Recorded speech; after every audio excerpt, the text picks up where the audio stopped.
Hi friends, இன்றைக்கி சூப்பரான கேழ்வரகு தோசை வீட்டில் ரெடி பண்ணோம். 1 கப்பு மாவு ஃப்ரெண்ட்ஸ், 1 ஸ்பூன் சீரகம், தேவையான உப்பு போட்டுக்கோங்க.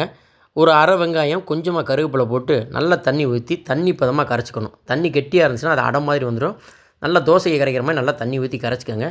இதில் ஏகப்பட்ட நன்மைகள் இருக்குது. குழந்தைகளுக்கு தாய்ப்பாலுக்கு அப்புறம் இந்த கேப்பை பாலை புழிஞ்சு கொடுக்கலாம், அவ்வளோ நன்மை இருக்குதுன்னு சொல்கிறாங்க. அதே மாதிரி சுகருக்கு, கொலஸ்ட்ராலுக்கு எல்லாத்துக்குமே இதில் ரொம்ப நன்மைகள் இருக்குது ஃப்ரெண்ட்ஸ்.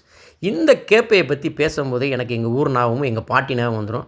எங்கள் ஊரில் எங்கள் கிராமத்தில் எங்கள் வெள்ளாமையில் விளைஞ்சி வர கேப்பை எடுத்து கேப்பை தோசை, கேப்பை புட்டு, கேப்பை ரொட்டி எல்லாமே சுட்டு கொடுப்பாங்க. அதுக்கு சைட் டிஷ்ஷாக என்னென்னு பார்த்தீங்கன்னா வேர்க்கடலை சட்னி. நம்ம பொட்டுக்கடலை சட்னி அரைப்போம் பாருங்கள், அதே மாதிரி பொட்டுக்கடலைக்கு பதில் வேர்க்கடலையை போட்டு வேர்க்கடலை சட்னி அரைப்பாங்க. அந்த கேப்பக்களிலாம் வச்சாங்கன்னா நேற்று வச்ச மீன் குழம்பு போட்டு கேப்பக்களியில் பரட்டி அடித்தோம்னா வேறு லெவலாக இருக்கும். இன்றைக்கி நம்ம வீட்டில் வந்து தட்டாம்பயிறு புளிக்குழம்பும் வேர்க்கடலை சட்னியும் வச்சு அப்படியே சாப்பிட்டோம். பாட்டியோட ஞாபகத்தோட கேப்பை தோசை சாப்பிட்றதுக்கு சூப்பராக இருந்துச்சு. காலையில் நீங்கள் சாதாரணமாக தோசை, இட்லி இந்த மாதிரி சாப்பிட்றதுக்கு இந்த மாதிரி கேப்பை, கம்பு இந்த மாதிரி எடுத்துக்கிட்டிங்கன்னா இன்றைக்கி நவீன உலகத்தில் நமக்கு ரொம்ப நல்லதுன்னு சொல்கிறாங்க. அதனால் முடிஞ்ச அளவுக்கு இந்த மாதிரி காலை உணவை எடுத்துக்கோங்க. உடம்பை ஆரோக்கியமாக வச்சுக்கோங்க. நம்ம சேனலை மறக்காமல் லைக் பண்ணுங்கள், சப்ஸ்கிரைப் பண்ணுங்கள், ஷேர் பண்ணுங்கள். தேங்க்யூ, பாய்.